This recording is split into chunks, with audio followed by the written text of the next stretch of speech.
हाय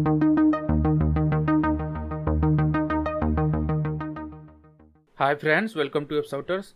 तो आज की इस वीडियो में हम जानने वाले हैं कैनोनिकल टैग के बारे में। कैनोनिकल टैग क्या होता है, कैसे काम करता है और इसका यूज हम कैसे कर सकते हैं अपनी वेबसाइट पे। तो इस वीडियो में आपको पूरा कैनोनिकल टैग के बारे में इंफॉर्मेशन मैं आप देने वाला हूँ।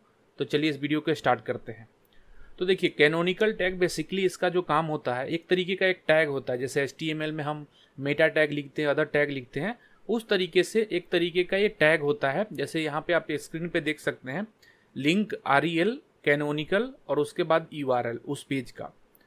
तो ये इसका पूरा सिंटैक्स होता है, ऐसे लिखा जाता है पेज के ऊपर कैनोनिकल टैग। ये हेड के अंदर होता है, जो आपका जो हेड सेक्शन है उसके अंदर लिखा जाता है इसको। तो एक नॉर्मली एक HTML टैग के हिसाब से इसमें REL में कैनोनिकल टैग, इसमें कैनोनिकल लिख दिया जाता है, HREF में उसका URL होगा। तो एक तरीके से कैनोनिकल टैग बन जाता है, ठीक है। तो इसका हम यूज जानते हैं कि इसका मेनली यूज क्यों करेंगे। जनरली आप देखेंगे नॉर्मल वेबसाइट जो आप बनाते हैं उनमें अगर वर्डप्रेस यूज करते हैं, उसमें बाय डिफॉल्ट SEO के जो भी प्लगइन यूज करते हैं वो ऑटोमेटिकली इसको ऐड कर देते हैं। तो इसको जानते हैं कि बेसिकली इसका पर्पस क्या है। तो देखिए, कैनोनिकल टैग क्या होता है, मेनली SEO के लिए काम आता है, सर्च इंजन ऑप्टिमाइजेशन के लिए, जिसमें इसका मेन पर्पस है कंटेंट को डुप्लीकेट कंटेंट को बताना। जैसे गूगल है, गूगल जितने भी सर्च इंजन, मानिए आपका एक पेज है, उस पेज पे एक ही पेज के कंटेंट जो है, जैसे आपके पास 5 पेज है, सब पे सिमिलर कंटेंट है, ठीक है। आप अब मानिए पांचों पेज पे सिमिलर कंटेंट है, तो गूगल को कैसे पता चलेगा इसमें से ओरिजिनल पेज कौन सा है। तो गूगल को ऐसा लगेगा कि आपने डुप्लीकेट पेज बना रखे हैं, तो इसकी वजह से गूगल जो है आपको डुप्लीकेट कैटेगरी में कंसीडर करने लगेगा कि आप डुप्लीकेट कंटेंट बना रहे हैं। तो उसको अवॉइड करने के लिए, अगर सेम ही पेज है आपके पास, कंटेंट सेम है, तो आप उसके हेड में कैनोनिकल टैग डिफाइन कर सकते हैं। तो इससे क्या होगा, सर्च इंजन को ये पता चल जाएगा कि आपका ओरिजिनल पेज इन पांचों में से कौन सा है। तो सिर्फ उन्हीं को अपने गूगल में दिखाएगा, उन्हीं को इंडेक्स करेगा, बाकी सबको इग्नोर कर देगा। तो उससे क्या होगा, उसको एक क्लियरली पता चल जाएगा कि इन 5 पेज में जो है URL अलग है, लेकिन इनका जो कंटेंट है वो सेम है। तो मेरे को जो मेन URL यहाँ पे डिफाइन होगा उसी को वो कंसीडर करेगा। तो इसको मेन यही यूज होता है कि डुप्लीकेट कंटेंट को बताने के लिए गूगल को कि ये सारे मेरे पेजेस हैं, इनमें से ओरिजिनल पेज ये वाला है जिसको आपको कंसीडर करना है। नहीं तो गूगल जो है पेनल्टी लगाता है अगर आप डुप्लीकेट कंटेंट आप यूज करते हैं। तो इससे क्या होती है, आपकी वेबसाइट की रैंकिंग डाउन हो जाती है, आपको रैंक करने नहीं देगा गूगल सही से, ठीक है। तो इसको अवॉइड करने के लिए आप गूगल को क्लियर आपको इंस्ट्रक्शन देने के लिए कि मेरा ये ओरिजिनल पेज है और ये सारे डुप्लीकेट पेज है, इसलिए इसका यूज होता है, ठीक है। अब मैं थोड़ा सा और डिटेल में इसको थोड़ा बात करते हैं। जैसे कि यहाँ पे देख सकते हैं आप कि एक पेज है वेबसाइट पे, एक ये शॉपिंग का वेबसाइट है। तो इसमें देखिए myshopsite.com/cloth shorts.html। तो देखिए ये एक URL है, पहला URL देख रहे हैं। अब मानिए आप किसी यूजर ने उस पर फिल्टर लगा दिए, जैसे कि साइज सेलेक्ट कर लिया कि मेरे को एक्सेल चाहिए, उसके बाद यूजर ने कहा मेरे को कलर चाहिए। तो जैसे जैसे वो फिल्टर में सेलेक्ट करते जाता है, जैसे आप किसी भी वेबसाइट पे जाते हैं, जैसे मिंत्रा पे गए, आप फ्लिपकार्ट पे गए, अमेजोन पे गए, तो वहाँ साइज सेलेक्ट करने का ऑप्शन आता है। साइज बता सकते हैं कि आपको शर्ट चाहिए, टी-शर्ट चाहिए, किस साइज में चाहिए, कलर कौन सा चाहिए। तो जैसे जैसे आप सेलेक्ट करते हैं तो URL में देखेंगे कि ये चीज़ें ऐसे ऐड होते जाती है क्वेश्चन मार्क लग के, ठीक है।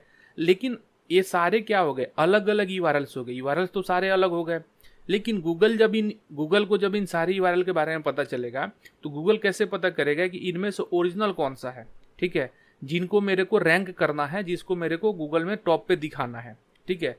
तो इसको डुप्लीकेट URL कंटेंट को अवॉइड करने के लिए, इसमें से ओरिजिनल बताने के लिए, इन सब पेज के हेड में एक कैनोनिकल टैग डाल देंगे। देखिए यहाँ से लिंक REL कैनोनिकल HREF, और जो मेन आपका URL है ये वाला ऊपर वाला फर्स्ट URL, देखिए इसको यहाँ पे डाल दिया गया है। तो इन 3 पेज को कोई ओपन करता है तो उसके हेड में ये दिखेगा, URL तो अलग दिखेगा लेकिन कैनोनिकल टैग में यही रहेगा। तो इससे क्या होगा, गूगल को क्लियर इंस्ट्रक्शन मिल जाएगा कि मेरे को इस पेज को मेन पेज मानना है, ठीक है, बाकी सब डुप्लीकेट हैं। तो अदर को इग्नोर कर देगा और उसको क्लियर पता चल जाएगा। तो जितने भी कोई फिल्टर लगाए, इसमें कलर लगाए, साइज अप्लाई करे, कोई और ब्रांड का इसमें फिल्टर लगा दे, तो उससे कोई इसको फ़र्क नहीं पड़ता है, क्योंकि इसको क्लियर पता चल जाएगा कैनोनिकल टैग से कि मेन यूआरएल कितने हैं। तो ये 10 भी हो सकते हैं, ये वाले यूआरएल 20 भी हो सकते हैं, 100 भी हो सकते हैं, उससे आपके वेबसाइट पे कोई दिक्कत नहीं है। गूगल हमेशा इसी को कंसीडर करेगा। तो इससे क्या होगा, आपके गूगल को भी अप टू डेट रखने में आपकी वेबसाइट को हेल्प लगेगा। जैसे कि ऐसे गूगल को 100 पेज को पता करना होता था, अब गूगल को सिर्फ एक ही पेज पे फोकस करना है, ठीक है, क्योंकि 100 के बदले में आपने एक बता दिया कि ये मेन पेज है, ठीक है, मेन कंटेंट मेरा ये है, ठीक है। तो कैनोनिकल का मेन यही होता है, डुप्लीकेट कंटेंट को सॉल्व करने के लिए, कंटेंट की जो डुप्लीकेसी होती है उसको रिजॉल्व करने के लिए एसईओ के लिए बहुत जरूरी होता है, नहीं तो आपकी वेबसाइट की रैंकिंग जो है वो डाउन हो जाती है। चलिए मैं एक थोड़ा वेबसाइट पे दिखाता हूँ। जैसे कि एक वेबसाइट मैंने ओपन किया है, इसमें मैं इसके ब्लॉग पोस्ट पे हूँ। इसको हम एक बार इसको व्यू सोर्स करते हैं, यहाँ पे व्यू सोर्स सेलेक्ट कर सकते हैं, आप कंट्रोल यू भी प्रेस कर सकते हैं। तो इसमें अगर जाएंगे तो इसमें हेड सेक्शन में देखते हैं, यहाँ पे कहीं ना कहीं कैनोनिकल टैग होगा। देखिए यहाँ पे इस पोस्ट में इस तरह से कैनोनिकल टैग लिखा हुआ है, ठीक है। तो इसका मतलब क्या है कि ये वाला जो यूआरएल आप देख रहे हैं, इस यूआरएल में अगर आगे इसके कुछ भी ऐड किया जाए, इस तरह कुछ भी ऐड किया जाए, तो इससे गूगल को कोई प्रॉब्लम नहीं होगी, क्योंकि कुछ भी ऐड करेंगे फिर भी कैनोनिकल टैग जो है आपका यहाँ पे सेम ही बनेगा। देखिए यहाँ कैनोनिकल में कोई चेंज नहीं होगा, आप यहाँ पे कुछ भी ऐड कर लीजिए। अगर मैं इसको साइज ऐड कर देता हूँ एक्सेल या कुछ भी एग्जाम्पल के लिए, तो इस यूआरएल में तो फ़र्क पड़ा, लेकिन इसके कैनोनिकल टैग में कोई फ़र्क नहीं पड़ेगा, ठीक है। यहाँ पे देखिए कैनोनिकल टैग जो है, यहाँ पे देखिए इसमें कोई चेंजेस नहीं है, ठीक है। तो इससे क्या होगा, आपके यूआरएल वेबसाइट पे रिक्वेस्ट तो अलग अलग यूआरएल से आ रहा है, लेकिन आपका पेज जो मेन कंटेंट है वो एक ही है। तो ये बहुत ही हेल्प करता है एसईओ में। तो इसको आप यूज कर सकते हैं अपने वेबसाइट पे अगर कोई भी डुप्लीकेट कंटेंट। इसका मेनली एक यूज होता है होम पेज पे। मानिए आपका वेबसाइट का होम पेज है, तो उसमें क्या होता है, कभी कभी वेबसाइट आपको ऐसे खुलती है index.html, ठीक है। इससे भी अगर ओपन करेंगे तो आपका वेबसाइट का होम पेज खुल जाएगा, ठीक है। अगर PHP में है तो index.php खोलेंगे तो भी खुल जाएगा, ठीक है। और इसको अगर home.php कुछ ऐसा होता है, जो भी पेज आपका होता है ऐसे भी खुल सकता है, लेकिन पेज तो आपका एक ही है पीछे, ठीक है, लेकिन ओपन करने के तरीके अलग अलग हैं। तो उसमें आपको क्या करना है कि जो आपका मेन पेज है उसी का यूआरएल हेड में आपको कैनोनिकल टैग लगाना है। ऐसे आपको इसका स्ट्रक्चर सेम है, आपको यूआरएल सेम रखना है।